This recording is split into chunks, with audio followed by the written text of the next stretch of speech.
They notice it but cannot name it. The quality that certain people possess. Not charm, not intelligence, not charisma. Something deeper. These people seem more present, more centered, more grounded. When they speak, their words carry weight. When they listen, their attention is complete. When they work, they disappear into what they are doing with a kind of absorption that feels sacred. They do not scatter, do not fragment, do not live divided between past regrets and future anxieties. They are here, fully, completely, and in their presence others feel it, a kind of gravitational pull, a spiritual density, a strength that is not physical, but feels more substantial than anything material. Carl Jung identified this quality and understood what it actually is. Not a personality trait, not a skill, but a manifestation of spiritual strength, the strength that comes from being connected to something deeper than ego, something that Jung called the self. These people who seem more focused are not just paying better attention. They are accessing a spiritual dimension of existence that most people never touch. And their focus is not effort, it is alignment. Alignment with the deepest part of themselves. And that alignment is what creates the focus, the presence, the spiritual strength that others can feel but cannot explain. Jung discovered through decades of analytical work that focus is not what we think it is. It is not concentration manufactured through willpower. It is not forcing yourself to pay attention. Real focus, deep focus, the kind that these rare individuals possess, is something else entirely.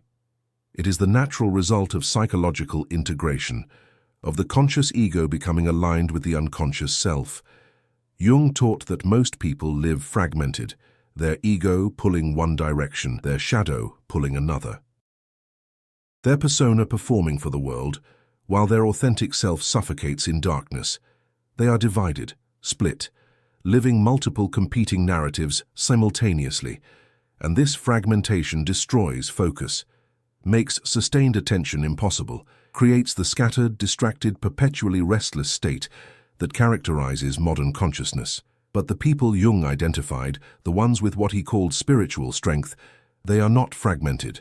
They have done the work of integration, of bringing unconscious material into consciousness, of reconciling opposites, of unifying the divided self. And that unification creates focus, not as effort, as byproduct. When you are whole, attention flows naturally. When you are integrated, presence is effortless. When you are aligned with self, you do not have to force focus. It emerges spontaneously from psychological wholeness. This is why these people seem different, why their presence carries weight, why their focus feels almost supernatural. It is not that they are trying harder than everyone else. It is that they are not trying at all. They are being, fully, completely, from a place of integration that most people never achieve. And that integrated state, that wholeness, that alignment between ego and self, that is what Jung identified as spiritual strength. Not religious necessarily, spiritual. The strength that comes from being connected to the deepest dimension of your own psyche. The archetypal core, the self that transcends ego. The part of you that Jung believed connects to something infinite, something transpersonal, something that he could not definitively name as God, but that functions like divinity within the psyche. And these focused people, they have access to it, not through belief, through integration, through the painstaking work of making the unconscious conscious, of confronting shadow, of dissolving persona, of bringing all the fragmented parts of themselves into unified wholeness. And that wholeness is what creates the focus, the presence, the spiritual strength that others recognize but cannot replicate because they have not done the inner work that produces it.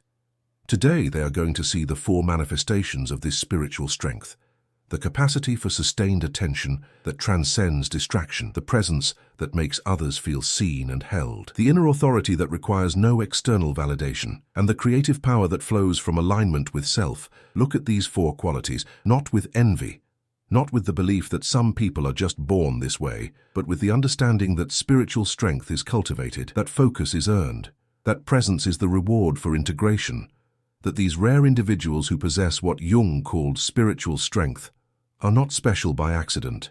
They are integrated by choice. They have walked the difficult path of individuation, of becoming whole, of aligning ego with self.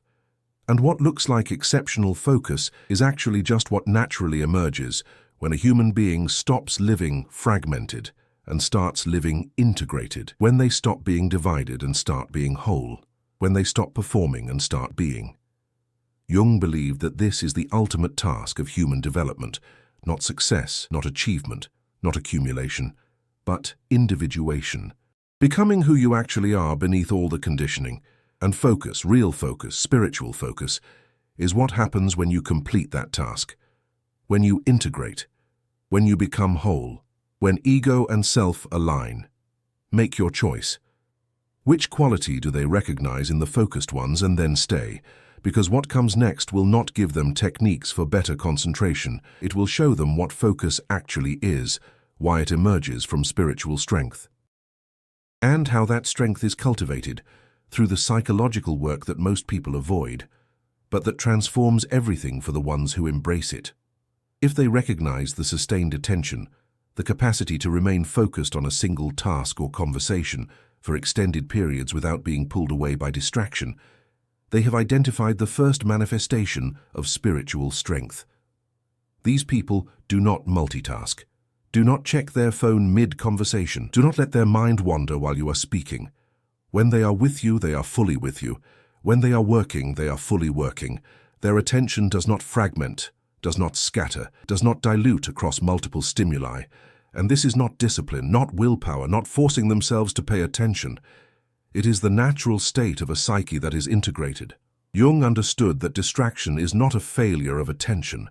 It is a symptom of fragmentation. When the ego is not aligned with self, when conscious and unconscious are in conflict, when shadow material remains unintegrated, the psyche naturally scatters, pulls in multiple directions, cannot settle, cannot focus, because it is divided. If sustained attention is what they recognize, they are seeing the result of deep psychological integration that most people never achieve. These focused individuals develop this capacity through inner work, not through productivity hacks or attention training, through individuation, through the process Jung described of making the unconscious conscious. They confronted their shadow instead of projecting it onto others. They dissolved their persona instead of performing it. They integrated their anima or animus instead of seeking it externally. They did the psychological work that most people avoid because it is uncomfortable, frightening, destabilizing.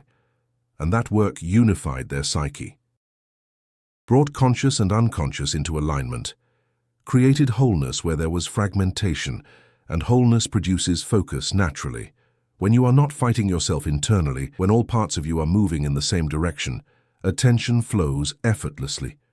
You do not have to force yourself to concentrate because there is no internal conflict pulling your attention elsewhere. You are integrated, and integration is what creates the sustained attention that others recognize as special, but cannot replicate without doing the inner work that produces it. In Jungian terms, this is the ego being supported by, rather than in conflict with the self. The ego is the center of consciousness. The self is the center of the total psyche, conscious and unconscious. Most people live with ego and self in tension. The ego wanting one thing, the self pulling another direction. This creates internal fragmentation that manifests as distraction, as restlessness, as inability to focus. But when individuation progresses, when shadow is integrated and persona is dissolved, ego and self align. The ego becomes the executive function of the self, rather than operating in opposition to it, and when that alignment happens, focus becomes natural. Attention flows from self through ego without internal resistance. The person is not trying to focus, they are focus. It is their natural state because they are psychologically whole, and wholeness is what creates the sustained attention that others experience as spiritual strength. People with this capacity are noticeably different. In meetings, they do not check email. In conversations, they do not mentally prepare their response while you are still speaking. In work, they do not toggle between tabs looking for distraction.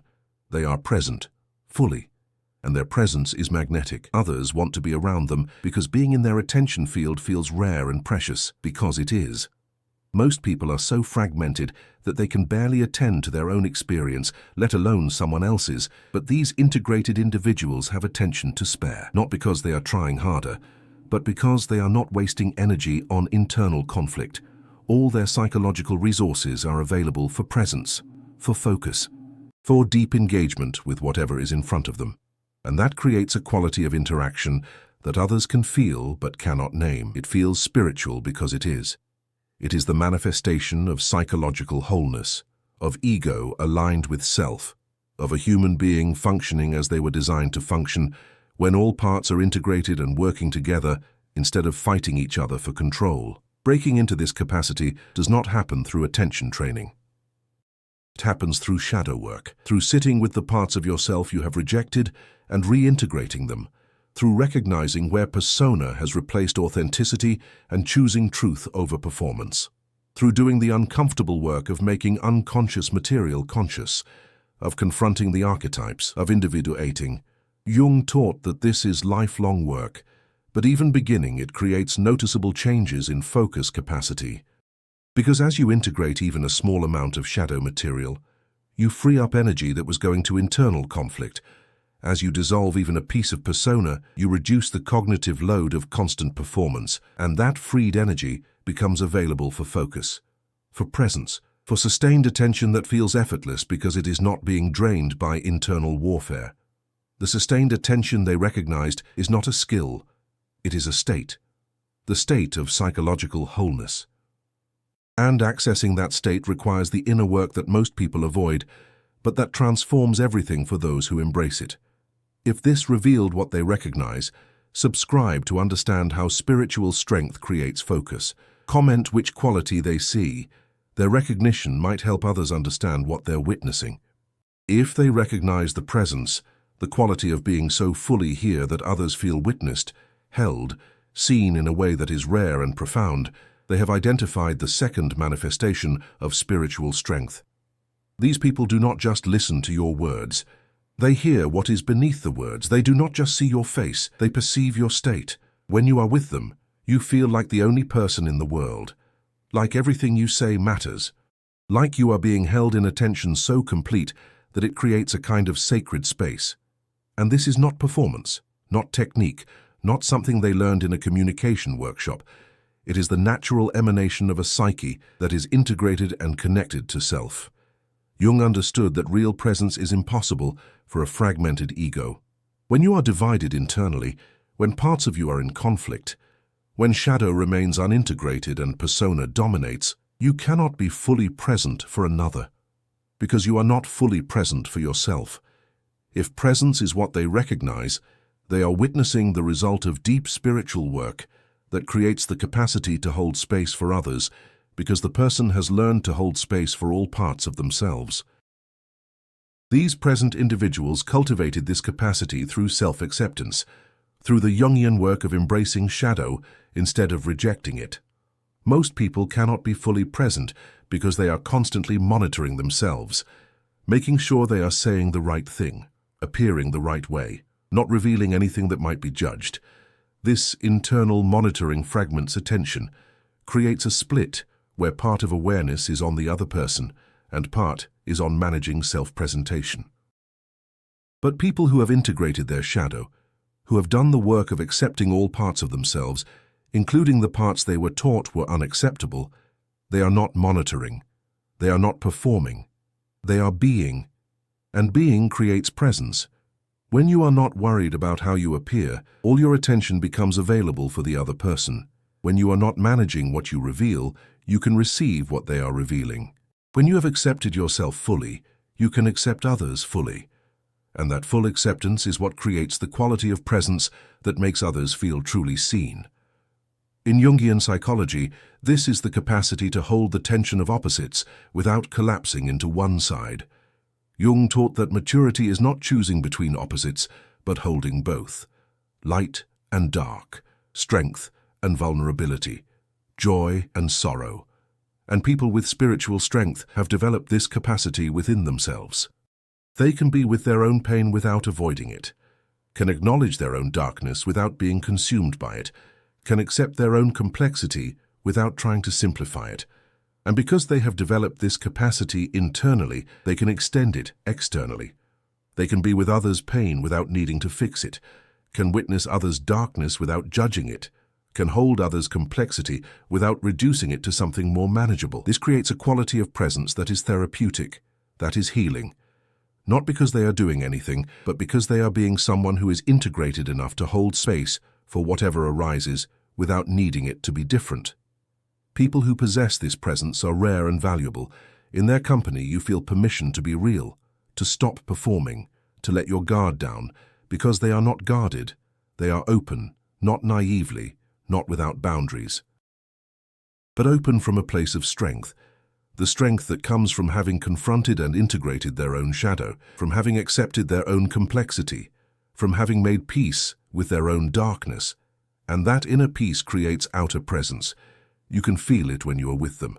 The absence of judgment, the spaciousness of their attention, the way they are not trying to fix you or change you or make you into something more comfortable. They are simply with you, fully, completely. And that level of presence is so rare that when you experience it, you remember it. You seek it out. You want to be around these people because in their presence, you get to be yourself. And being yourself, being fully accepted, being truly seen, is one of the most profound human needs. And these spiritually strong individuals can meet that need because they have done the inner work of meeting it for themselves first. Developing this presence requires shadow integration, requires sitting with the parts of yourself you have rejected and bringing them back into consciousness, requires accepting that you are not just the persona you present, but also the shadow you hide, requires making peace with your darkness, your weakness, your ugliness, your shame. And as you do that work, as you learn to be present with all of yourself without judgment, you become capable of being present with all of others without judgment. Your capacity to hold your own complexity creates capacity to hold theirs. Your acceptance of your own shadow creates space for theirs, and that creates presence, real presence, the kind that makes others feel seen, not because you are performing empathy, but because you are being someone who has learned through deep inner work to see and accept all parts of themselves. And that wholeness creates the spiritual strength that manifests as presence, as the capacity to make others feel witnessed, held and fully accepted exactly as they are. If they recognize the inner authority, the quality of knowing what is true for them without needing others to confirm it, of making decisions from internal clarity rather than external consensus, they have identified the third manifestation of spiritual strength.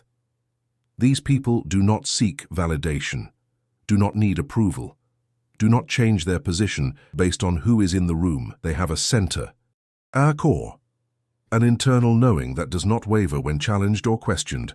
And this is not arrogance, not rigidity, not refusing to listen or learn. It is something else. It is the authority that comes from being connected to self. Jung understood that most people are ego-identified. They derive their sense of self from external sources, achievements, relationships, roles, opinions of others.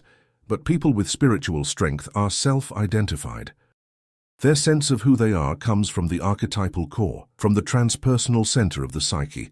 And that center does not change based on external circumstances, does not need validation from outside because it is validated from within, by connection to something deeper than ego, something Jung believed connects to the infinite. If inner authority is what they recognize, they are witnessing someone who has completed enough individuation work to differentiate their authentic self from the constructed persona. And that differentiation creates authority that requires no external permission. These individuals develop this authority through what Jung called the confrontation with the unconscious, through facing archetypes, through dialogue with shadow, through active imagination and dream work that brought them into relationship with the deeper layers of psyche. And through that work, they discovered that beneath ego, beneath persona, beneath all the conditioning and adaptation, there is something solid, something real, something that Jung called the self with a capital S. The archetypal core of personality that is both individual and universal, personal and transpersonal. And connection to this self creates authority. Not the authority of power over others, the authority of knowing yourself, of trusting your inner guidance, of being able to discern what is true for you without needing external confirmation, because the confirmation comes from within, from alignment with self. And when you are aligned with self, you do not need others to tell you what is right.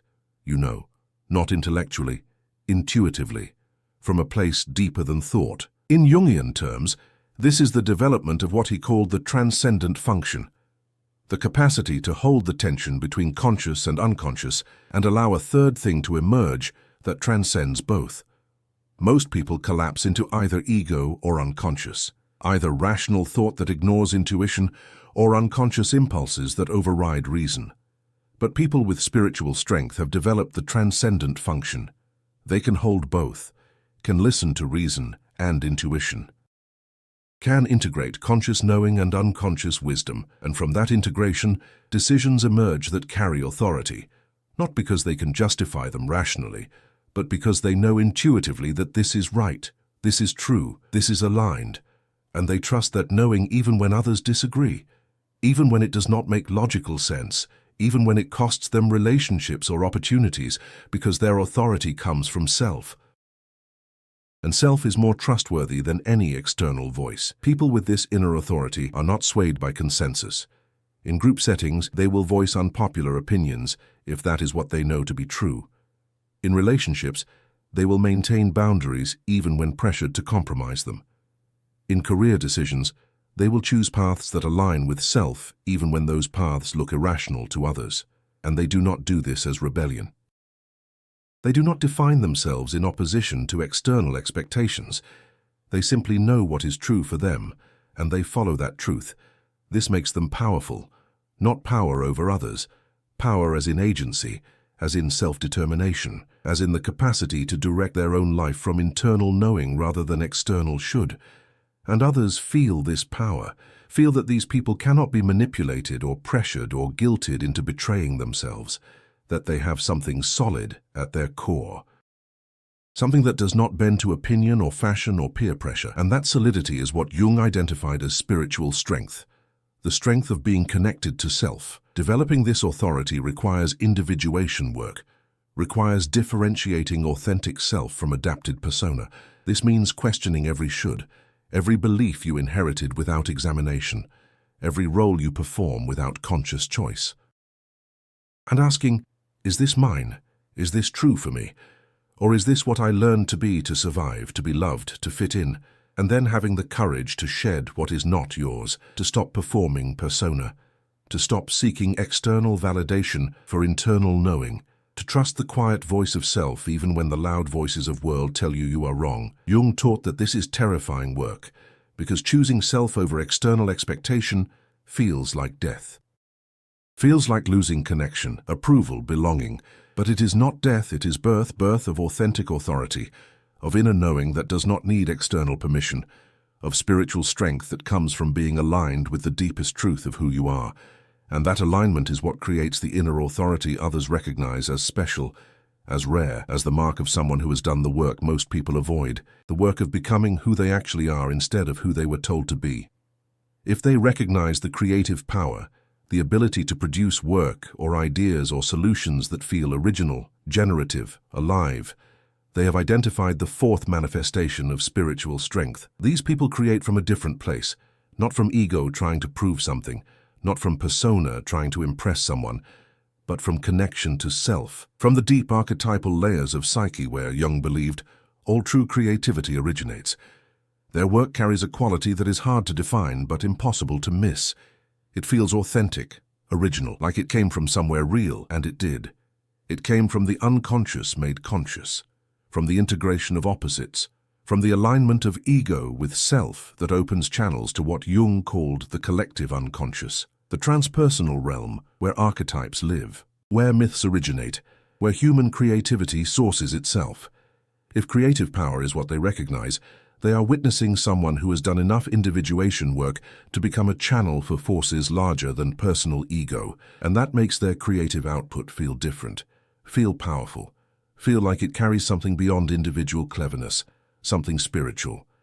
These creative individuals access this power through active imagination, through dream work, through engaging with the unconscious as a living reality rather than just a repository of repressed material. Jung taught that the unconscious is not just personal, it is also collective. It contains archetypal patterns, universal symbols, the raw material of human meaning-making.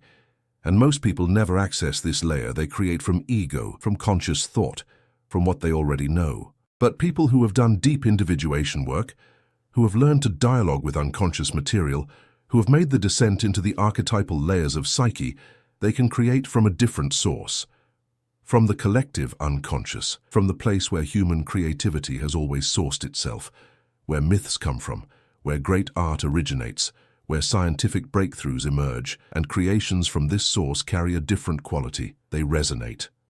They feel true not just personally but universally, because they are tapping into patterns that are archetypal, that belong to the human species, that speak to something in all of us. In Jungian terms, this is what he called the union of opposites, producing the transcendent function in creative form. Jung taught that creativity requires holding tension, the tension between conscious and unconscious, between rational and irrational, between known and unknown. Most people cannot hold this tension. They collapse into one side, either rigid rationality that produces nothing new or chaotic unconsciousness that produces nothing coherent. But people with spiritual strength have developed the capacity to hold both, to remain conscious while engaging unconscious material, to apply rational structure to irrational content, to shape archetypal images into communicable form. And that capacity is what creates work that feels powerful, that carries numinosity, that Jung would call spiritually charged. Not spiritual in a religious sense necessarily, spiritual in the sense of being connected to something deeper than personal ego, something transpersonal, something that speaks to the soul. People with this creative power produce work that changes others. Not through technique or craft alone, though those may be excellent, through something else, through the transmission of archetypal energy. Their work triggers something in the viewer or reader or listener, activates archetypes, constellates unconscious material, creates the kind of impact that cannot be explained by formal analysis. You do not just appreciate their work, you are moved by it, changed by it. It speaks to something deep in you that you cannot quite name. And that is because it is coming from something deep in them, from the self, from the archetypal layers, from connection to the collective unconscious. Jung believed this is what all great art does, all profound creativity. It translates archetypal content into forms that allow others to contact their own depths, to see themselves, to recognize universal patterns, to feel connected to something larger than individual experience.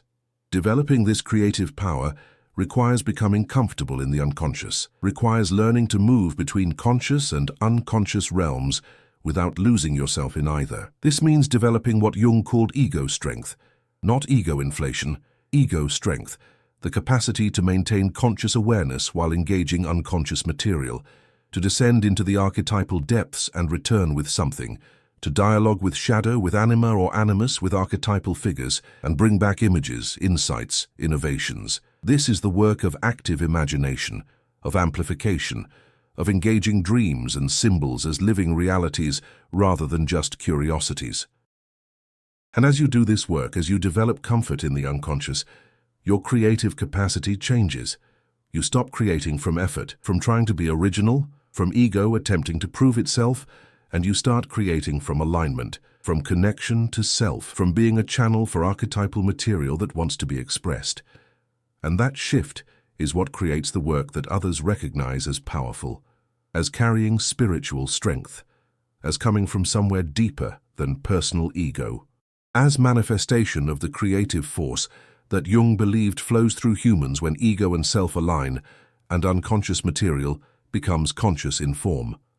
Now that they have seen the four manifestations of spiritual strength, sustained attention, profound presence, inner authority, creative power, it is time to understand what Carl Jung discovered about where this strength actually comes from and how it is cultivated. This is not personality, not talent, not something people are born with. It is the result of individuation, the psychological process of becoming whole, of integrating unconscious material into consciousness, of bringing shadow into light, of dissolving persona and discovering self, of aligning ego with the archetypal core of personality.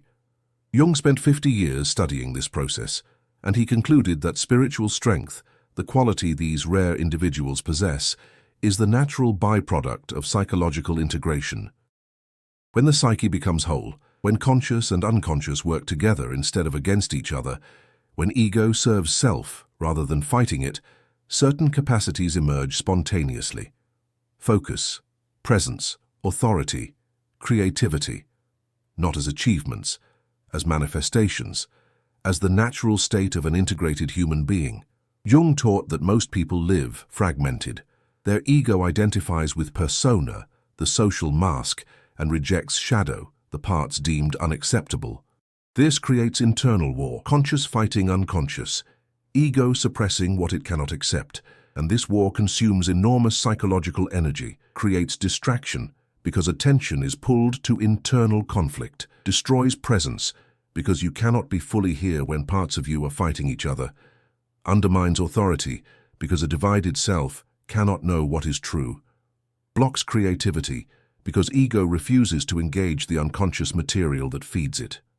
The fragmented person cannot manifest spiritual strength because all their strength is going to managing internal division, to keeping shadow suppressed, to maintaining persona, to preventing unconscious material from surfacing. This is exhausting work, and it leaves nothing for focus, presence, authority, or creativity. Those capacities require energy, and fragmented people have no energy to spare. But individuation changes everything.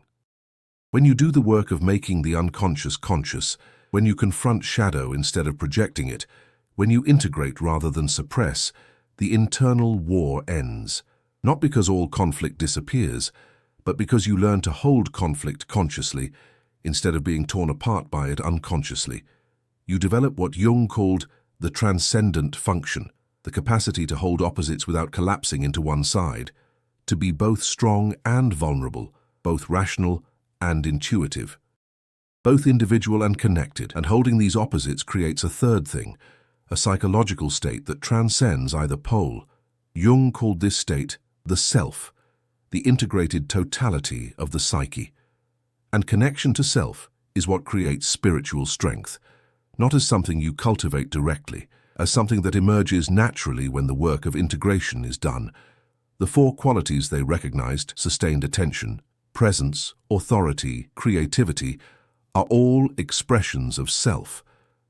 Sustained attention emerges because integrated psyche is not scattered by internal conflict. Presence emerges because integrated person is not monitoring persona or suppressing shadow. Authority emerges because Authority emerges because connection to self provides inner knowing that does not require external validation. Creativity emerges because ego aligned with self can channel archetypal material from the collective unconscious. None of these are cultivated directly. They are side effects, manifestations, the natural flowering of psychological wholeness. Jung believed that this is the purpose of the second half of life. The first half is for ego development, for building persona, for establishing yourself in the world. But the second half is for something different, for individuation, for the descent into unconscious material, for the integration that creates wholeness. And most people never make this transition. They spend the entire second half trying to maintain the first half, trying to keep persona intact, trying to suppress shadow, trying to avoid confronting the unconscious. And they wonder why they feel empty, why life feels meaningless, why they are successful but unfulfilled. It is because they are ego-identified, and ego alone cannot provide meaning, cannot create fulfillment, cannot generate spiritual strength. Those come from self, and self requires individuation work. The people they recognize, the ones with spiritual strength, they have done this work. Not perfectly, individuation is never complete, but they have begun it. They have turned inward. They have confronted shadow instead of projecting it onto enemies. They have questioned persona instead of performing it unconsciously. They have engaged the unconscious through dreams, through active imagination, through depth analysis. And that engagement has begun the process of integration, of bringing unconscious material into consciousness, of aligning ego with self. And from that alignment, the four manifestations emerge. Sustained attention because internal war has ended. Presence because monitoring persona has stopped. Authority because connection to self provides internal knowing. Creativity because the channel to collective unconscious has opened. These are not achievements, they are states, the natural state of an integrated psyche. And here is what Jung understood that changes everything. Anyone can do this work. Spiritual strength is not reserved for special people. It is available to anyone willing to individuate, to anyone brave enough to confront their shadow, to anyone honest enough to question their persona, to anyone committed enough to engage the unconscious. The work is difficult. It is destabilizing. It requires facing what you have spent your life avoiding. It demands honesty you may not have practiced. It asks for courage you may not feel, but it is possible. And the people with spiritual strength are proof. They are not fundamentally different. They have simply done work that most people avoid, have taken the descent that most people refuse, have integrated what most people keep fragmented, and the result is visible, is palpable, is what others recognize as spiritual strength. Jung taught that the work begins with shadow integration, with recognizing what you project onto others and bringing it back, with admitting the parts of yourself you have rejected and reintegrating them, with accepting that you are not just persona, you are also shadow, and shadow is not evil. It is unlived potential, rejected aspects, disowned parts that still belong to you. As you integrate shadow, energy that was going to internal warfare becomes available for focus, presence, authority, creativity. Then the work moves to persona dissolution, to recognizing how much of your life is performance, and choosing authenticity over acceptability, choosing being over appearing. This is terrifying, but it is liberating, and it frees more energy, more psychological resources, more capacity for the 4 manifestations of spiritual strength. Finally, the work requires engaging the unconscious, through dreams, through active imagination, through depth analysis. This opens the channel to self, to the archetypal core, to the source of meaning, authority, and creativity. And connection to self is what transforms everything, what creates the spiritual strength that others recognize but cannot explain. So now they understand that spiritual strength is not innate, but cultivated through individuation work. That the 4 manifestations, sustained attention, presence, authority, creativity, emerge from psychological integration. But understanding is not enough. Practice is required, daily, intentional, uncomfortable practice, the practice of making the unconscious conscious, of confronting shadow, of dissolving persona, of engaging the deeper layers of psyche. Here is how they actually begin the work that creates spiritual strength. For developing sustained attention, the practice is shadow integration. They must identify what fragments their attention, what internal conflicts pull focus away from present moment. Usually, this is shadow material, rejected parts fighting for recognition, suppressed emotions demanding expression, disowned aspects trying to surface. The practice is noticing when attention scatters and asking, what am I avoiding right now? What am I refusing to feel? What part of myself am I rejecting in this moment? And then sitting with whatever arises instead of distracting from it. This is uncomfortable. Shadow integration always is. But as they bring rejected material into consciousness, as they accept what they have been fighting, internal conflict decreases, and attention that was going to internal warfare becomes available for sustained focus. They do this daily. Every time attention scatters, they pause and ask what they are avoiding, and gradually, as shadow integrates, focus deepens, not through willpower, through wholeness. For developing presence, the practice is persona dissolution. They must notice when they are performing instead of being, when they are monitoring how they appear instead of experiencing what is happening, when they are managing impressions instead of connecting authentically. The practice is catching persona in action and choosing differently. In conversation, when they notice themselves calculating what to say to appear smart or impressive, they pause. They let go of the performance. They say something true instead of something impressive. When alone, when they notice themselves maintaining persona even with no audience, they question it. Who am I being for? What would happen if I stopped performing right now? And they practice dropping the mask, being unimpressive, being real. This feels vulnerable, dangerous, like social death. But as they practice it in small doses, they discover it is liberating. and presence that was going to persona maintenance becomes available for actual connection, for being fully here, for the quality of attention that makes others feel seen because the person is not monitoring themselves.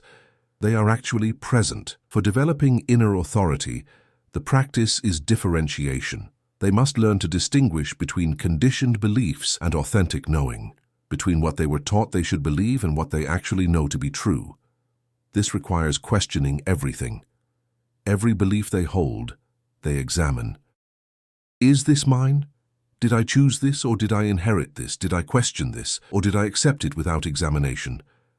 When they discover beliefs that are not theirs, they release them. Even when that creates discomfort, even when it disappoints others, even when it means standing alone. And they practice listening to inner knowing, the quiet voice of self that speaks through intuition, through dreams, through feelings that do not make logical sense but carry truth. They learn to trust this voice even when others disagree, even when it seems irrational, even when following it costs them external approval. Slowly, through repeated practice of choosing inner knowing over external consensus, inner authority develops, not as arrogance, as alignment with self. For developing creative power, the practice is active imagination. They must learn to engage the unconscious as living reality. This means working with dreams, recording them, amplifying their symbols, asking what archetypal patterns are being constellated, what messages the unconscious is sending. It means practicing active imagination, sitting quietly and allowing images to arise, dialoguing with them, asking what they want, what they represent, what unlived potential they carry. It means creating space for irrational material, for images and impulses that do not make immediate sense, and learning to shape that material into communicable form. To translate archetypal content into words or images or music or solutions, this is the work Jung did daily, and he taught that anyone can do it, but it requires valuing the unconscious, engaging it regularly, creating space for it to speak. As they practice this, their creative capacity changes. Ideas come from deeper sources. Work carries more resonance. They are no longer creating from ego trying to be clever. They are channeling material from the collective unconscious, from the archetypal realm, and that creates the powerful, numinous quality that others recognize as spiritually charged. For all four capacities, the universal practice is daily engagement with depth, 20 minutes per day where they turn inward, where they sit with whatever arises instead of distracting from it, where they notice shadow material and integrate it, where they catch persona and drop it, where they listen to inner knowing and trust it, where they engage unconscious material and work with it. This is not meditation necessarily. This is depth work, Jungian work, the work of making the unconscious conscious. And it is this work, done daily, persistently, courageously, that creates spiritual strength, not overnight, but gradually, over months, over years, until one day they notice they can focus deeply, be present fully, know themselves clearly, create powerfully, and they realize this is not magic, this is integration. This is what happens when psyche becomes whole, when ego aligns with self, when the work of individuation transforms who they are. They have walked through something today that most people never see. They have recognized spiritual strength not as innate gift but as cultivated capacity, have understood that the focused, present, authoritative, creative individuals they admire are not fundamentally different. They have simply done work, the work of individuation, of making the unconscious conscious, of integrating shadow, of dissolving persona, of aligning ego with self. And from that work, spiritual strength emerges, not as achievement, as manifestation, as the natural flowering of psychological wholeness. Jung spent 50 years proving this, 50 years demonstrating that humans are not meant to live fragmented, that we are designed for integration, that when we do the work of becoming whole, capacities emerge that seem almost supernatural, but are actually just natural. The natural state of an integrated psyche. Carl Jung taught that most people spend their entire lives running from this work, running from shadow because facing it is terrifying, running from persona dissolution because authenticity feels dangerous, running from the unconscious because engaging it is destabilizing, and they pay the price of fragmentation. of scattered attention, of surface presence, of borrowed authority, of derivative creativity. They live divided, and division creates weakness, not physical weakness, spiritual weakness, the weakness of a psyche at war with itself, the weakness of ego fighting unconscious, the weakness of living from persona instead of self. And that weakness is exhausting, is limiting, is why most people feel like they are surviving instead of living, why they feel empty even when successful. Why nothing quite satisfies? Because satisfaction requires wholeness, and wholeness requires the work they are avoiding.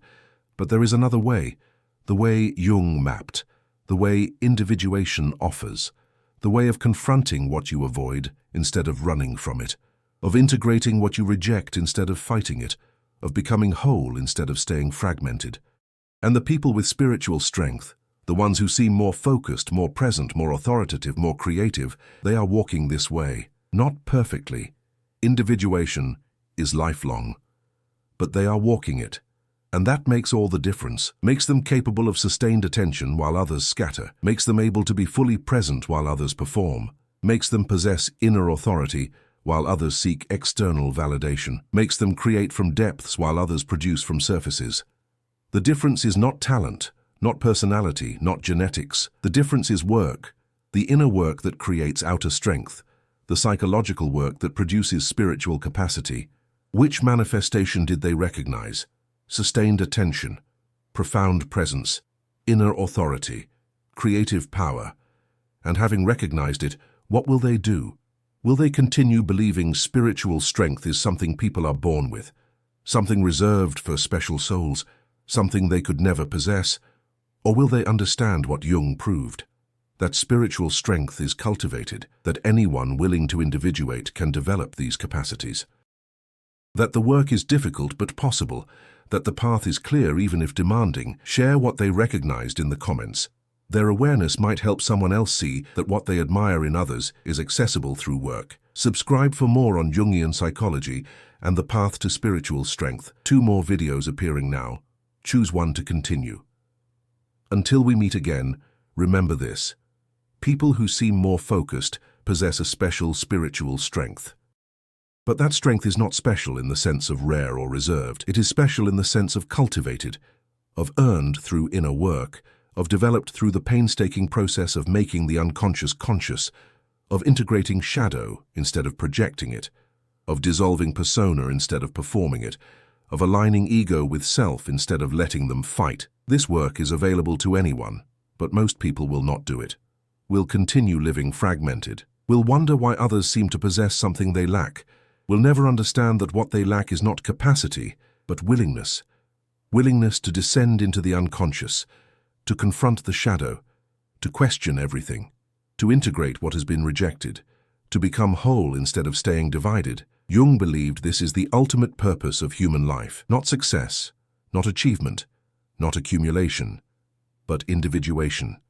Becoming who you actually are beneath all the conditioning. And spiritual strength is what emerges when you complete this work. When ego and self align, when conscious and unconscious cooperate instead of conflict, when you stop being fragmented and finally become whole, the focused people are not special. They are integrated. And integration is available to anyone brave enough to do the work, to face the shadow, to drop the mask, to trust the self, to engage the depths. The work begins today, right now. With one question, what am I avoiding that if I confronted it would begin my transformation? That question is the doorway. Walking through it is the work. And on the other side is not perfection, but wholeness. And wholeness creates the spiritual strength that looks like focus, presence, authority, creativity. That makes others wonder what makes you different, what makes you seem more centered, more grounded, more real. And the answer is simple. You did the work of becoming whole. And wholeness is strength, the special spiritual strength that Jung identified, that anyone can cultivate, that is waiting for anyone brave